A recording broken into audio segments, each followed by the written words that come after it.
ये थ्योरम भी हमने कंप्लीट कर दिया था। अभी दो सर प्रॉपर्टीज हमारे बचे हैं। हाँ बोलो। ये चैप्टर 10th का सबसे हार्ड चैप्टर है क्या? बिल्कुल हाँ नहीं, बिल्कुल नहीं। जिनको समझ में आया ठीक से, जिन्होंने ठीक से समझने का ट्राई किया, उनको बिल्कुल हार्ड नहीं है।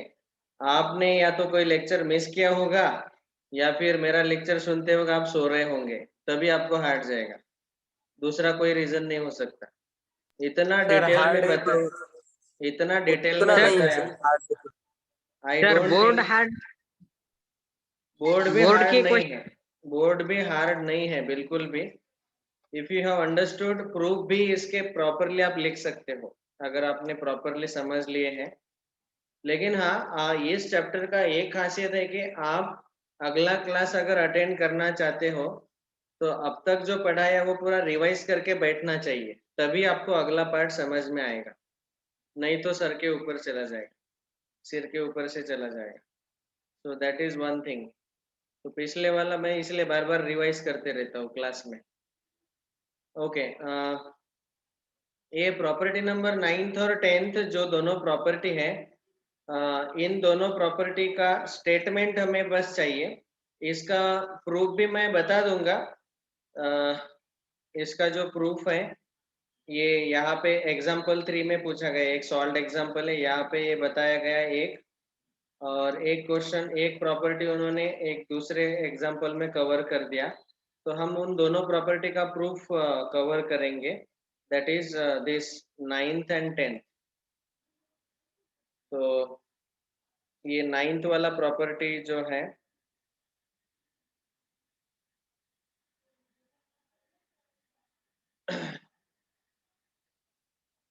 इसको मैं हेडिंग देता हूँ, intersection of chords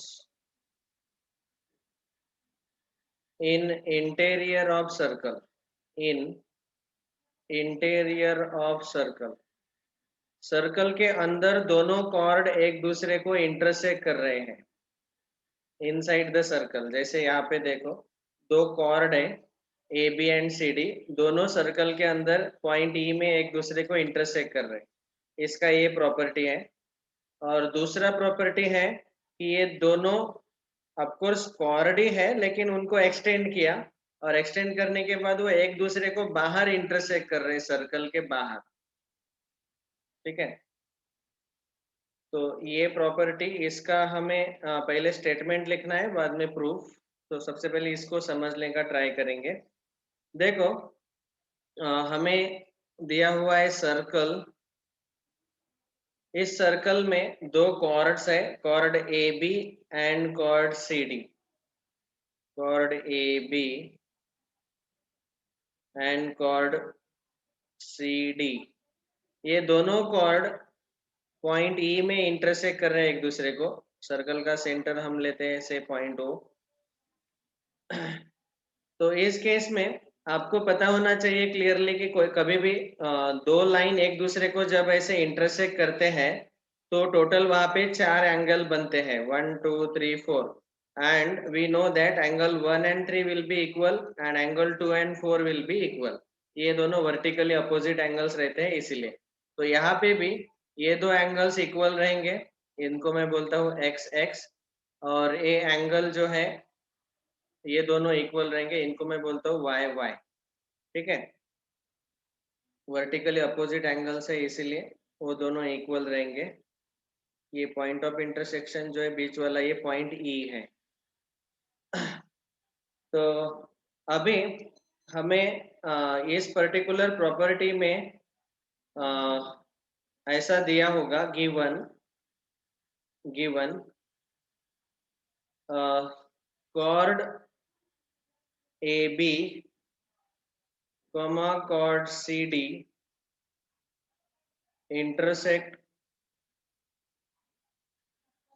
intersect each other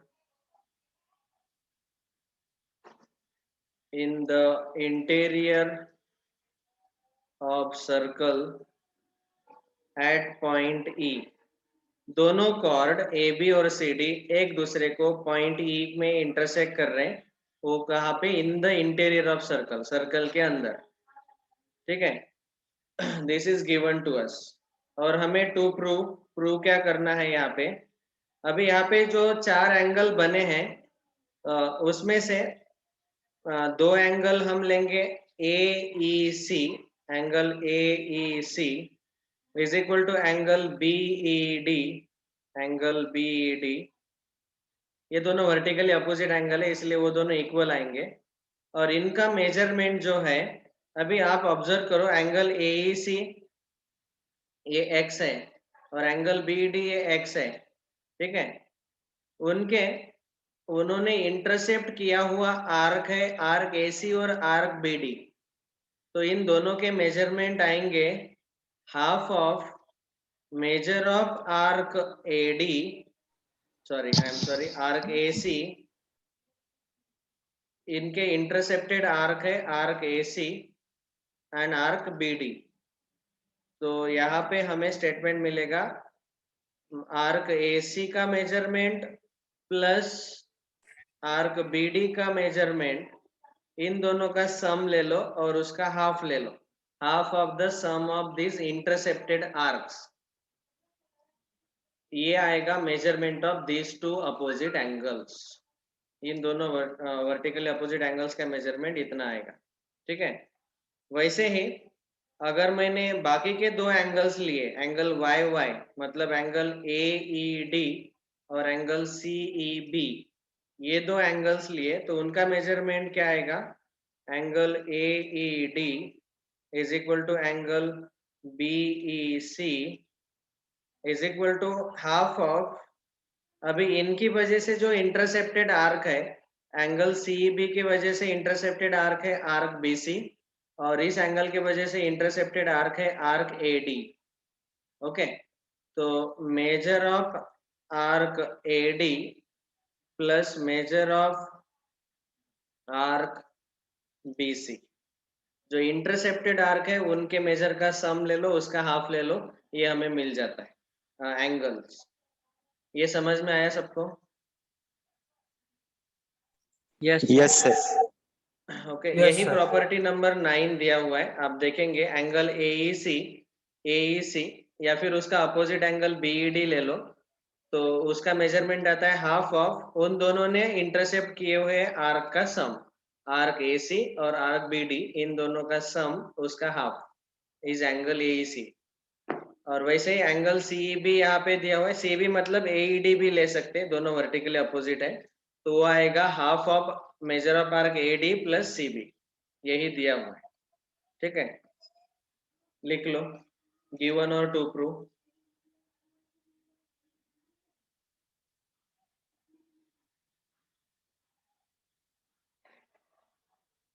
पिछले 2-3 साल से इस प्रॉपर्टी का प्रूफ नहीं पूछा गया एग्जाम में, लेकिन इस प्रॉपर्टी का क्वेश्चन जो है, क्वेश्चन आया है, इसके ऊपर के जो प्रॉब्लम्स है वो पूछे गए।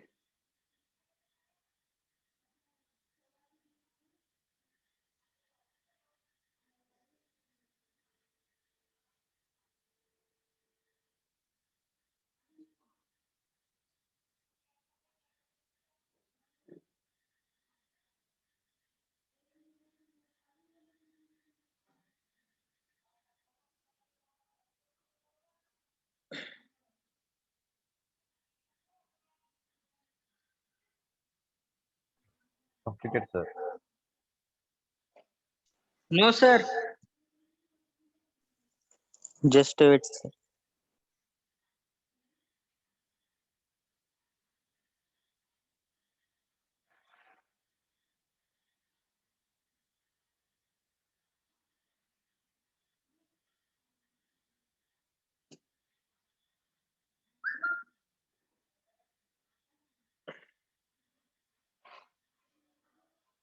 दो कॉर्ड एक दूसरे को सर्कल के अंदर एक पॉइंट में इंटरसेक्ट कर रहे हैं, तो उनकी वजह से जो चार एंगल बनते हैं उनमें उनका मेजरमेंट, उन एंगल्स का मेजरमेंट यहाँ पे दिया हुआ है।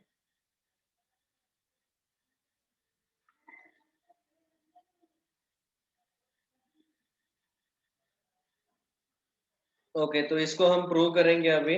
प्रूव करने के लिए कंस्ट्रक्शन है,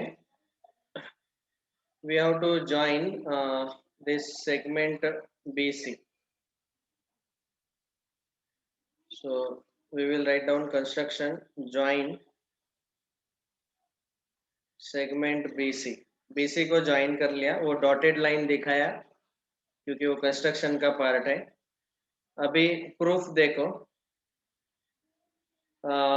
फिलहाल हम अभी ये पर्टिकुलर एंगल जो है एंगल BED, मतलब ये फर्स्ट पार्ट को प्रूव कर रहे हैं। सेकंड पार्ट को हम प्रूव नहीं करेंगे, उसको बोलेंगे similarly we can prove second part also. बस पहले पार्ट का ही प्रूफ हम लिख रहे हैं।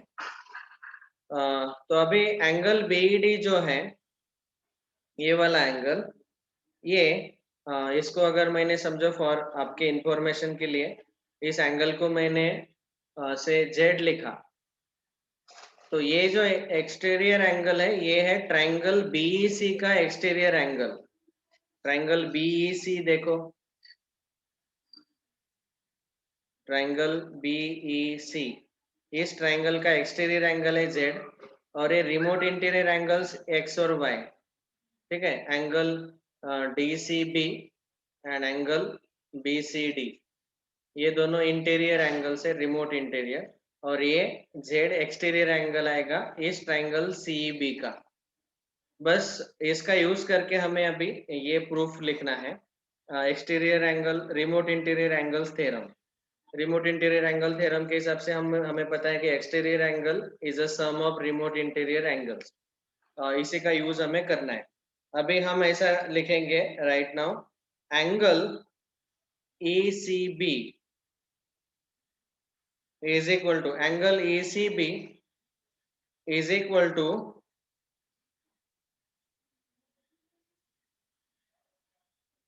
चाहे तो डायरेक्टली लिख लो, ECB लिखने से अच्छा है हम पूरा उसका नाम लिखेंगे, angle DCB। Angle DCB is equal to, ये जो एंगल DCB है ऑब्जर्व करो, ये इंस्क्राइब्ड एंगल है और इसका इंटरसेप्टेड आर्क है आर्क BD, तो इसीलिए एंगल DCB का मेजरमेंट आएगा half of the measure of arc BD। Okay, इसका रीजन आएगा inscribed angle theorem, inscribed angle theorem. Okay, arc DCB ये half of the arc BD आएगा। Similarly we can say angle ABC, angle ABC diagram देखो, angle ABC will be equal to half of the measure of arc AC। Okay, same reason यहाँ पे मैं ऐसे लिख देता हूँ, सेम रीजन, आर्क AC का ये हाफ आएगा, ठीक है। इसको हम बोलेंगे नंबर 1, इसको बोलेंगे नंबर 2, और फिर तीसरा हमें लिखना है, ये दोनों एंगल जो XY है, जो कि हाफ ऑफ आर्क AC और हाफ ऑफ आर्क BD हमें मिले, वो दोनों का सम एक्सटीरियर एंगल जितना आएगा, तो हम यहाँ पे ऐसे लिखेंगे, इन ट्राइंगल, इन ट्राइंगल, कौन सा ट्राइंगल है वो, BEC,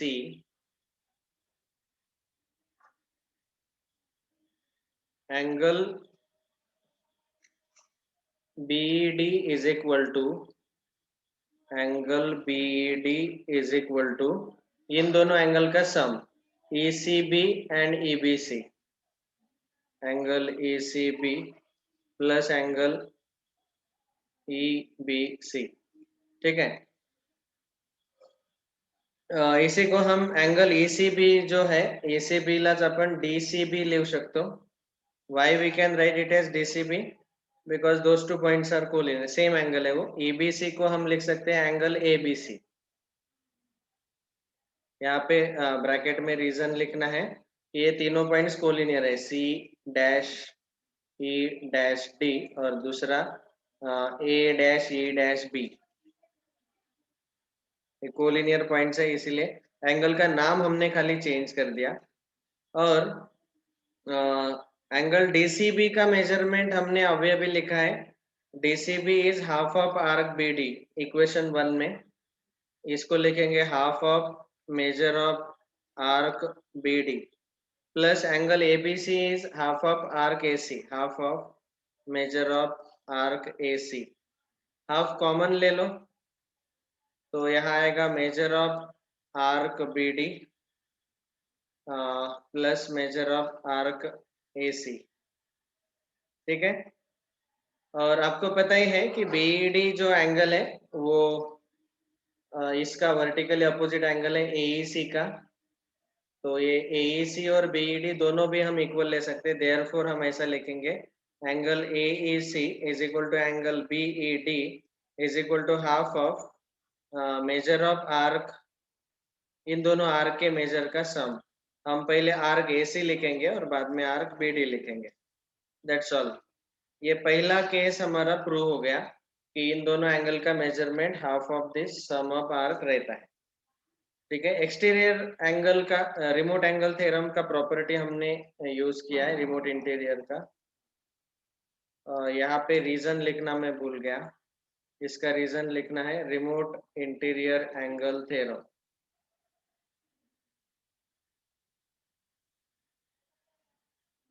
रिमोट इंटीरियर का प्रॉपर्टी यूज करके हमें पहला मिल गया। और अभी दूसरा वाला जो केस है हम बोलेंगे similarly we can prove that. Similarly हम दूसरा प्रॉपर्टी प्रूव कर सकते हैं, angle AED is equal to angle BEC is equal to half of measure of in bracket measure of arc, जो भी इनके अपोजिट आर्क है, आर्क AD और CB, AD और CB, arc AD plus measure of arc CB। Okay, everyone understood the proof? Yes, sir. लिख लो, पहला slide बचा है, क्या लिखना, राइट डाउन।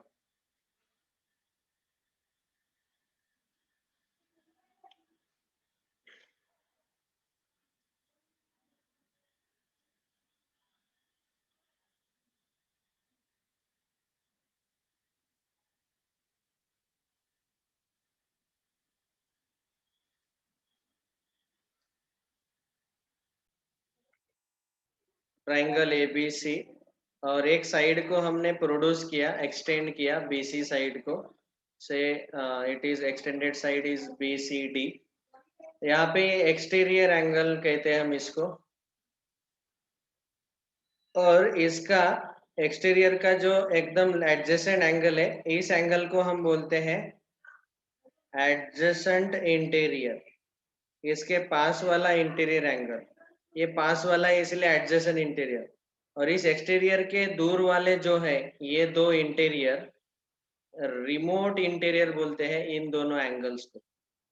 रिमोट, रिमोट इस वर्ड का मीनिंग है मराठी त्याला रिमोटचा अर्थ आहे दूरचा। टीव्हीचा रिमोट वापरतो ना आपण, रिमोट मतलब दूर से कंट्रोल करो, सो रिमोट कंट्रोल मतलब दूर से कंट्रोल करना।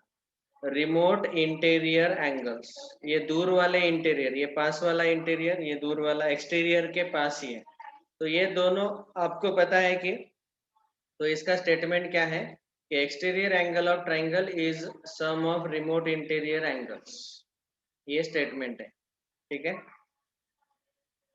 और रिमोट इंटीरियर ये प्रूफ भी बिल्कुल आसान था। ये ट्राइंगल में इन तीनों एंगल ABC का एडिशन 180 आता है, और ये दोनों एंगल जो है एडजेसेंट इंटीरियर और एक्सटीरियर, इन दोनों का एडिशन भी 180 आता है ना। तो यहाँ पे मैंने ऐसे लिखा एंगल 1 2 3 और एक्सटीरियर 4। तो यहाँ इस डायग्राम को देख के हम बोल सकते हैं कि angle 1 plus angle 2 plus angle 3 equal to 180, क्योंकि तीनों ट्राइंगल के एंगल्स है, and that is equal to angle 3 plus angle 4 also 180 आएगा, क्योंकि 3 और 4 जो है वो लीनियर पेयर में। अभी दोनों 180 है इसलिए ये दोनों इक्वल हो जाएंगे, 1 plus 2 plus 3 equal to 3 plus 4, दोनों साइड 3 कैंसिल हो जाएगा और हमें मिलेगा 1 प्लस 2 इक्वल टू 4, मतलब exterior angle equal to sum of remote interior, ठीक है। Understood.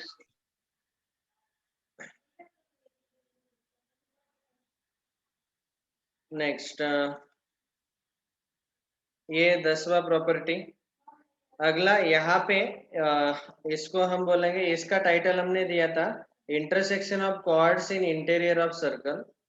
यहाँ पे लिखेंगे इंटरसेक्शन ऑफ कॉर्ड्स,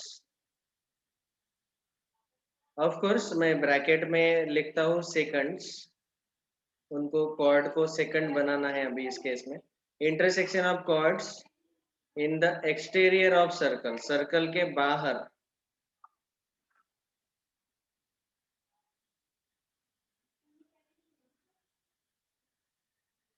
तो अभी यहाँ पे आप देखेंगे कि ये दोनों कॉर्ड है, कॉर्ड ए बी और कॉर्ड सी डी, दोनों एक दूसरे को सर्कल के बाहर इंटरसेक्ट कर रहे हैं। और उसकी वजह से क्या हुआ कि यहाँ पे ये जो एंगल बी डी फॉर्म हुआ, ये एंगल बी डी दो आर्क इंटरसेप्ट करता है, आर्क ए सी और आर्क बी डी। इसमें से बड़ा आर्क है ए सी और बी डी को देख के हमें समझ में आता है बी डी का मेजरमेंट ज्यादा आएगा आर्क बी डी, और आर्क ए सी स्मॉलर आएगा। तो हमें ये जो एंगल बी डी है उसका मेजरमेंट मिलता है हाफ ऑफ डिफरेंस, इन दोनों आर्क का डिफरेंस। ऑफ कोर्स डिफरेंस लेते वक्त हमें बड़े आर्क बी डी से छोटा आर्क ए सी का मेजरमेंट सब्ट्रैक्ट करना है। ओके, सो सेम वे समझो, अगर मैंने आपको एक और डायग्राम दिया, से ये एक डायग्राम दिया, तो ये अब मैंने प्रैक्टिस सेट का एक क्वेश्चन है। तो इसमें आप बोलो कि एंगल एनएमएस का मेजरमेंट कितना आएगा, बोलो। Half of half measure of, of arc. यहाँ पे दो Measure of आर्क इंटरसेप्ट हो रहे, ये ई एफ छोटा आर्क और एन एस बड़ा आर्क। yes तो sir. Measure of NS arc, minus very good, N S minus EF. E F छोटा arc minus measure of arc E F. तो ये प्रॉपर्टी है, ठीक है। तो अभी फिलहाल यहाँ पे डायग्राम हम ये डिस्कस कर रहे हैं। तो इसमें आर्क ए बी और सी डी एक दूसरे को पॉइंट ई में इंटरसेक्ट कर रहे हैं सर्कल के बाहर। So the angle B D is equal to half of arc B D minus arc A C, ये हमें प्रूव करना है। तो बस हम यहाँ पे ये डायग्राम ड्रॉ करेंगे और गिवन टू प्रूव और इसका प्रूफ भी लिख लेंगे। सो यहाँ पे ये दोनों आर कॉर्ड जो है ऐसे सर्कल के बाहर मिल रहे हैं, A B and C D.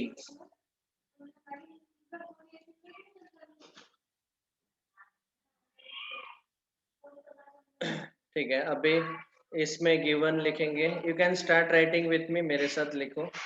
Given two chords A B comma C D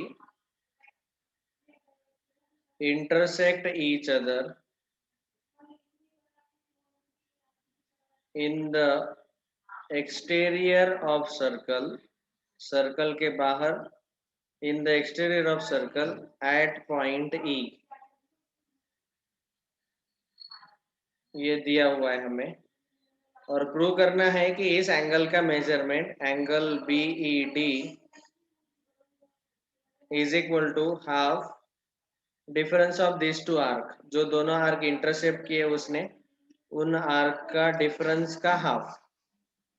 major of arc BD minus measure of arc AC।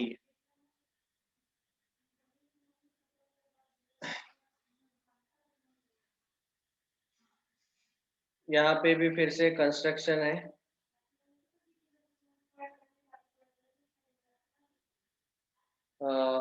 We will join here this segment BC, join segment BC।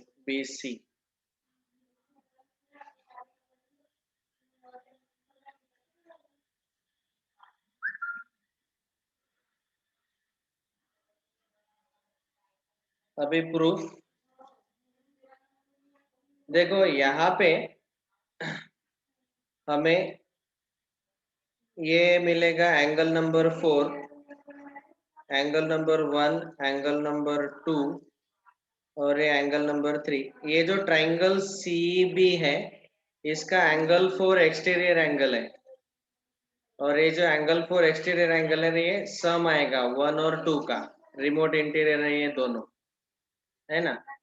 Angle 4 will be sum of 1 and 2, so we can say angle 1 plus angle 2 is equal to 4। और फिर ये जो angles है, angle 4 is inscribed angle, तो half of the BD आएगा, और ये angle 1 जो है वो हाफ ऑफ AC आएगा, और एंगल 2 को हम लिख सकते हैं एंगल 4 माइनस एंगल 1, क्योंकि अभी भी मैंने बोला कि 1 और 2 रिमोट इंटीरियर है, तो इन दोनों का सम एक्सटीरियर आएगा, इसीलिए एंगल 4 आएगा, एंगल 2 आएगा 4 माइनस 1। बस इसी का यूज करके हमें प्रूफ लिखना है। अगर आप ये प्रॉपर्टी का यूज करके प्रूफ लिख पाते हैं तो कंप्लीट करो प्रूफ को, नहीं कंप्लीट कर पाते तो कल डिस्कस करेंगे इसको। ये मैंने ओरली बता दिया, try to complete the proof. Thank you. हाँ, आज का होमवर्क है प्रैक्टिस सेट 3.4, ये सॉल्व करना है। स्टार्ट हो सॉल्विंग। गया। Very good. इसको सॉल्व करना है, जिनका नहीं हुआ है आज कंप्लीट करो, इसके डाउट्स हम कल डिस्कस करेंगे, जो भी डाउट्स हैं। Thank you. Okay sir.